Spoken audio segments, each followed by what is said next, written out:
Ethan Brooks woke as Elias Ashford, the villain bride in a fantasy novel who was supposed to poison King Adrian Blackwood during their wedding and die hated by Chapter 30. 1 second he had been an overworked editor asleep beside a terrible manuscript in Seattle. The next, he was kneeling in white silk before a throne, holding purple-petaled wine that the story had clearly marked as poison. So Ethan did the only sensible thing a transmigrated disaster could do. He spilled the wine across the marble instead of offering it. Adrian descended the throne steps, gently caught his wrist, and whispered, "Elias, how much do you remember?"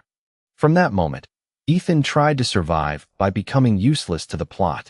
He freed frightened servants, moved into simpler rooms, planted herbs, refused royal invitations, and avoided every scheme the original Elias had been meant to start.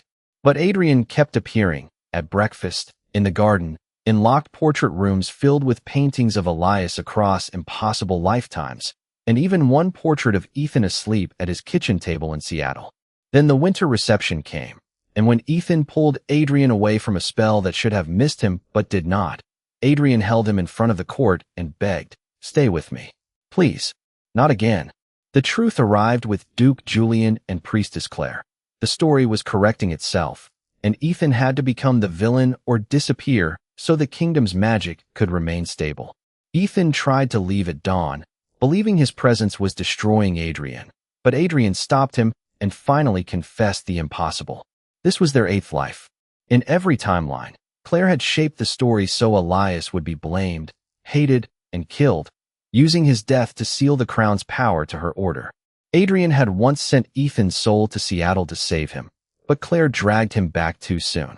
Under the winter moon, Ethan chose to face the throne room willingly, not as Elias the doomed villain, but as himself. When Claire's book declared that Elias must die, Adrian rejected the crown's power, and Ethan took his hand by choice. The false story broke.